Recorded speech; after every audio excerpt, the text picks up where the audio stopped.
Sports round up तरतीब पेशकश उबैद ताहिर रहमतुल्लाह व बरकातहू। प्रोग्राम स्पोर्ट्स राउंड अप के साथ उबैद ताहिर और तकनीकी माविन जासिम अल हद्दाद हाजिर खिदमत है। हम दोनों का सलाम कबूल कीजिए। आगाज करेंगे हम इस खबर के साथ कि फुटबॉल के मुकाबले एक बार फिर से कोरोना का शिकार हो रहे हैं और उनको कर दिया गया है मौखर यानी कि मुलतवी यानी कि पोस्टपोन। और इन मुकाबलों में वर्ल्ड कप 2022 के लिए होने वाले क्वालिफाइंग राउंड के मुकाबले और उसके अलावा 2023 से एशियन कप फुटबॉल के मुकाबले भी शामिल हैं।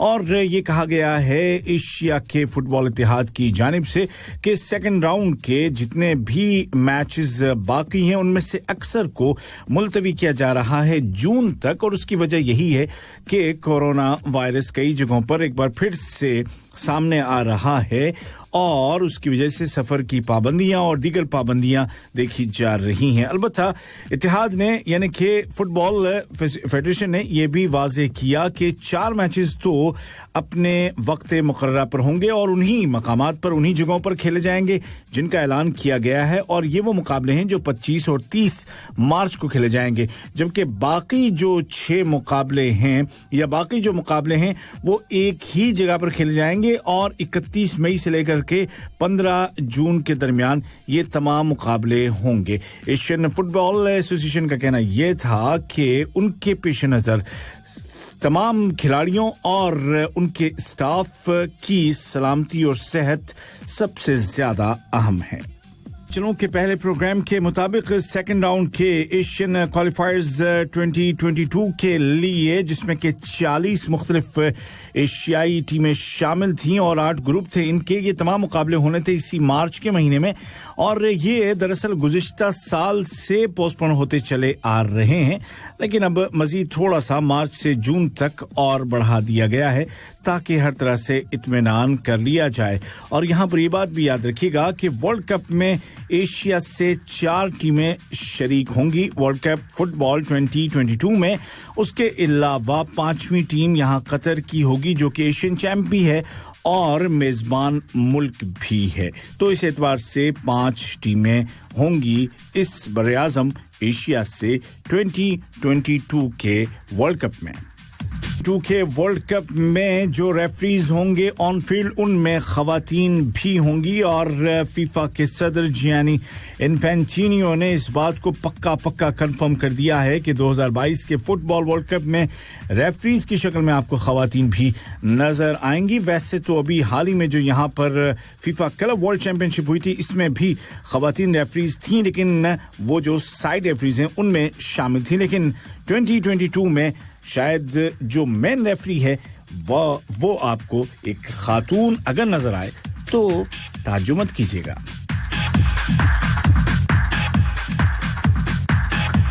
और की दुनिया से मजीद खबरें यहाँ कतर के हवाले से अमीर कप फुटबॉल 2021 का क्वार्टर फाइनल पहला खेला जाएगा 2 मार्च को मंगल के दिन और ये मुकाबला होगा दुहेल और शिमाल के दरमियान। दूसरा क्वार्टर फाइनल उसी दिन होगा अल खरीतियात और अर रैयान की टीमों के दरमियान और अगले दिन यानी कि बुध 3 मार्च को दूसरे 2 क्वार्टर फाइनल होंगे, पहला गर्राफा और सद की टीमों के दरमियान और दूसरा अस्सेलिया और अल अरबी की टीमों के दरमियान।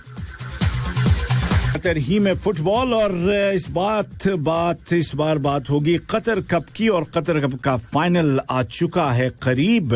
आइंदा जुमे को यही जो जुमा आ रहा है यानी कि 26 फरवरी को दुहेल के स्टेडियम अब्दुल्ला बिन खलीफा स्टेडियम में होगा कतर कप टूर्नामेंट का फाइनल मुकाबला और ये मुकाबला होगा असद और अद्दुहेल की टीमों के दरमियान। दोनों ही टीमों के बारे में कहा जा रहा था कि वो पहुंचेंगी फाइनल में और ऐसा ही हुआ। और यहाँ आपको थोड़ी सी सेमीफाइनल्स की बता दूं तफसीलात के असद ने रैयान के खिलाफ कामयाबी हासिल की जबकि दुहेल ने अल गर्राफा के खिलाफ सेमीफाइनल में कामयाबी हासिल की। असद और रैयान के दरमियान 1 गोल हुआ जो कि पेनल्टी से हुआ था जबकि दुहेल ने अल गर्राफा को 1 के मुकाबले 2 गोल से हराया था।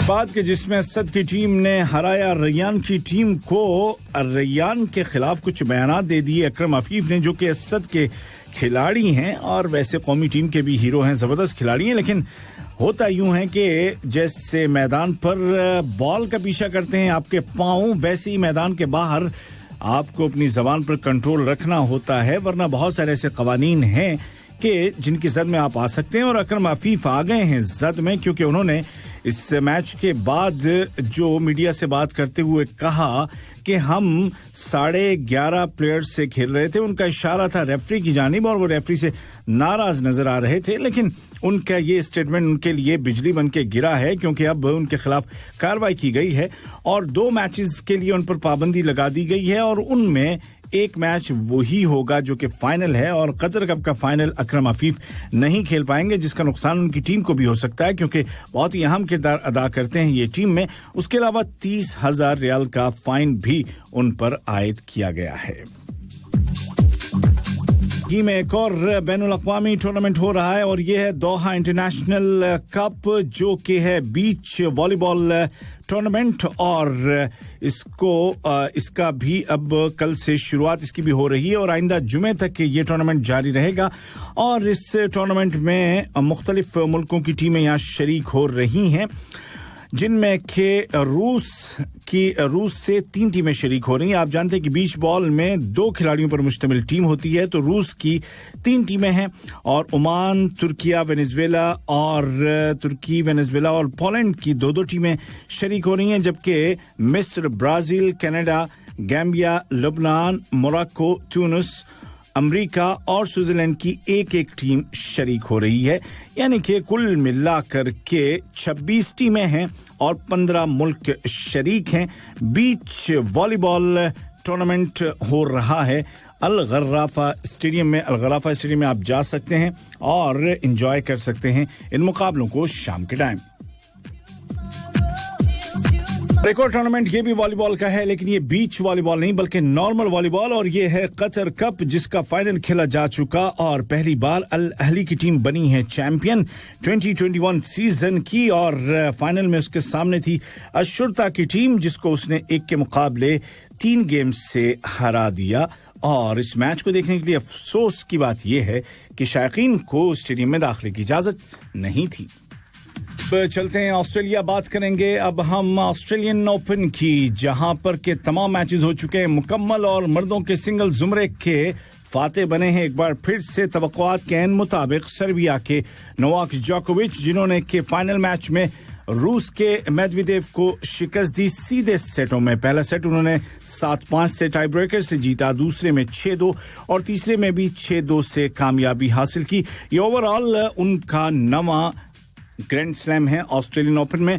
और ओवरऑल बात की जाए तो 18 एजाज़ात अब तक हासिल कर चुके हैं, 18 ग्रैंड स्लैम उनके नाम हो चुके हैं और अब वो राफेल नडाल और रॉजर फेडरर के करीब पहुंच रहे हैं कि जिनके नाम रिकॉर्ड 20 ग्रैंड स्लैम्स मौजूद हैं। 18 इनके हो चुके हैं, 2 ही और बाकी हैं और उनके खेल और उनकी सेहत को देखकर लगता है कि ये 2 भी कुछ ज्यादा दूर नहीं हैं। के फाइनल और टाइटल की बात की जाए तो यहां पर बाजी मारी है जापान की खिलाड़ी नाओमी ओसाका ने, जिन्होंने अपने हरीफ अमेरिका की जेनिफर ब्रैडली को शिकस्त दी सीधे सेटों में 6-4 और 6-3 से। एक मुनफरिद किस्म का रिकॉर्ड इनके नाम हुआ है ओसाका के, और वो ये है कि 4 मरतबा वो ग्रैंड स्लैम के फाइनल में पहुंची हैं और 4 मरतबा वो जीत गई हैं। यानी कि ऐसा नहीं हुआ कि वो फाइनल तक पहुंचे और फिर टाइटल अपने नाम न कर सकें। इससे पहले सिर्फ 2 ऐसे खिलाड़ी हैं कि जिनके नाम बिल्कुल इसी तरह का रिकॉर्ड है, और ये हैं रॉजर फेडरर और अमेरिका की मोनिका सेलिश। डबल्स की बात करें तो यहां अमेरिका के खिलाड़ी राजीव राम और चेक रिपब्लिक की बारबोरा क्रिस्चोकोवा की टीम ने अपनी हरीफ टीम को कल शिकस्त दी है, और ये ऑस्ट्रेलिया के मैच वेबडन और उनके साथ ही समांथा स्टोसर थी और सीधे सेटों में 6 और 6-4 से उन्होंने शिकस्त दी। ये मुकाबला सिर्फ 59 मिनट्स तक जारी रहा और यूं मिक्स डबल्स का खिताब इनके नाम रहा, जबकि मर्दों के डबल्स का मुकाबला क्रोएशिया के इवान जजेच और स्लोवाकिया के फिलिप बोलेसिक की टीम ने जीता है और उन्होंने अपने हरीफ अमेरिका के राजीव राम और ब्रिटेन के जोल सैल्सबरी की टीम को शिकस्त दी। वहीं खवातीन में डबल्स का मुकाबला बेल्जियम की एलिज मर्टेंस और बेलारूस की एरिना सैल्वेनिका के नाम हुआ है, जिन्होंने के अपनी हरीफ चेक रिपब्लिक की बारबोरा क्रिसिकोवा और कैटरीना सिनियाकोवा को शिकस्त दी सीधे सेटों में, और ये मुकाबला 1 घंटे और 19 मिनट तक जारी रहा। चलते चलते बात करेंगे हम पाकिस्तान सुपर लीग यानी कि क्रिकेट की, और पहला मैच इस सीजन का जो कि खेला गया था दिफाई चैंप कराची किंग्स और क्वेटा ग्लेडिएटर्स के माबैन। कराची ने यह मैच बासानी जीता 7 विकेटों से। अच्छी बात यह है कि क्वेटा की जानिब से क्रिस गेल ने पहली बार थोड़ी सी बल्लेबाजी दिखाई और उम्मीद है कि अगले मैचेस में शायकीन उनको ज्यादा बेहतर खेलते हुए देख सकेंगे। आज जो मुकाबले हुए उनमें कलंदर्स ने बाजी मारी है। लाहौर कलंदर्स का कुछ थोड़ा सा टच यहां कतर से भी है, क्योंकि इस टीम के मालिकान में एक साहब ऐसे भी हैं जो यहीं रहते हैं, लिहाजा हम चाहते तो यही है कि लाहौर कलंदर्स ज्यादा आगे तक जाए और एक आध बार चैंपियन बन ही जाए। तो मुकाबला था पेशावर ज़ल्मी के साथ। पेशावर ने पहले बल्लेबाजी की और 6 विकेटों पर बनाए 140 रन। लाहौर की जानिब से शाहीन शाह अफरीदी ने 3 खिलाड़ियों को आउट किया, जबकि सलमान मिर्जा के खाते में 2 विकेटें आईं।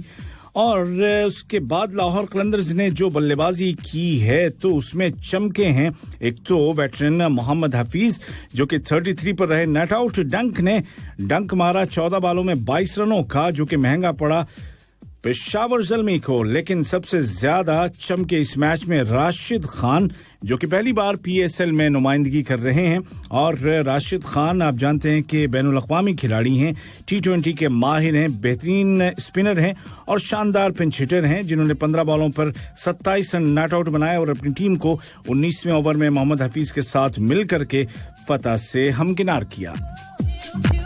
पीएसएल का तीसरा मैच और आज का दूसरा मैच इस वक्त जारी है मुल्तान सुल्तान और इस्लामाबाद यूनाइटेड की टीमों के माबैन। मुल्तान ने पहले की है बल्लेबाजी और मुल्तान सुल्तान के नए नवेले कप्तान मोहम्मद रिजवान, जो कि आजकल फुल फॉर्म में हैं और अभी हाल ही में पाकिस्तानी कौमी टीम में खेलते हुए उन्होंने T20 सेंचुरी स्कोर की थी और उसके अलावा भी शानदार बल्लेबाजी का मुजाहिरा किया। उन्होंने आज भी बेहतरीन बल्लेबाजी 53 बॉल्स में 71 रन मारे, 2 छक्के और 8 चौके लगाए और अपनी टीम के 150 रनों में बुनियादी किरदार अदा किया। उनके अलावा दीगर खिलाड़ियों ने मायूस किया।